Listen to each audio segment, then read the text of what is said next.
Last week, I went over the basics of using unprinted patterns. We looked at a simplicity pattern. This week, let's look at some different pattern companies and see how they differ. I tried to pick patterns from the 1940s so that they're all from around the same period. Let's check out the differences. We'll start with Advanced 2788. This is a wonderful pattern from 1942 that I recently made up. This one has 3 large dots to mark the straight grain.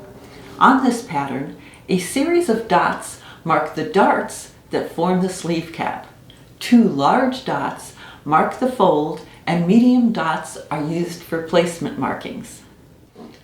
Next, we'll compare this 1942 Butterick pattern. This pattern uses small dots to mark the seam allowance. In this case, it's 5/8 of an inch. You can ignore these when cutting out the pattern. 3 large dots mark the straight grain, medium dots mark buttonholes, and small dots are used for darts. On this pattern, a triangle of dots marks a fold edge, and a row of dots mark the back dart placement. Hollywood patterns were often inspired by costumes worn by movie stars. Here's a jumper and blouse inspired by a Merle Oberon outfit. This pattern has only 2 large dots marking the straight grain, and those small dots mark the buttonholes. They are not straight. You can also see that some of the notches are different sizes. As with the Butterick pattern, a triangle of dots is used to mark the fold. The seam allowance for this one is 1/2 inch. Marion Martin was one of the brands available via mail order from newspapers. This 1940s sundress pattern uses 2 sets of 2 dots to mark the straight grain. The fold is marked with 3 large dots cut on the edge of the pattern piece. Buttonholes are marked with medium dots and are not very straight. The seam allowance is 1/2 inch. This New York pattern is actually from 1939, as I don't have any from the 40s. On these patterns, the straight grain is marked by 2 sets of 3 dots each. This sleeve has a cut line marked for the short version.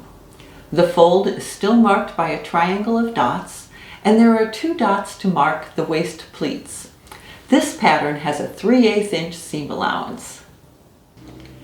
Vogue patterns usually have the most complex markings. This pattern from 1948 uses many different shapes. Like the Butterick pattern, Vogue patterns also mark the seam allowance with dots. The straight grain is marked with single large dots. They are also used to mark the fold. On this pattern, triangles are used to mark the button placement, and double squares for the buttonholes. The shaped neckline is also marked with dots rather than cut out. These pieces have the piece name punched out rather than using letters or numbers. Once you have a general idea of what to look for, unprinted patterns are not that difficult to interpret.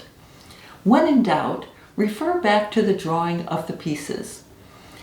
The instruction sheet will tell you what the dots mean. When these patterns were created, markings were usually transferred using tailor's tacks, and the perforations make that easy. Nowadays, I tend to use a marking pencil and usually convert markings for darts, necklines, pockets, etc. to drawn lines instead of using the dots. You may have noticed that I did not include a McCall's pattern.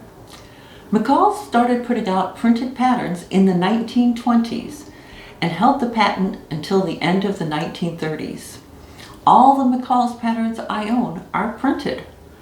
Next week, we will take a look at printed patterns and how they have changed over the years.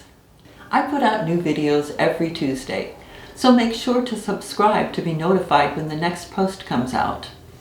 Let me know if you have questions about working with vintage patterns below.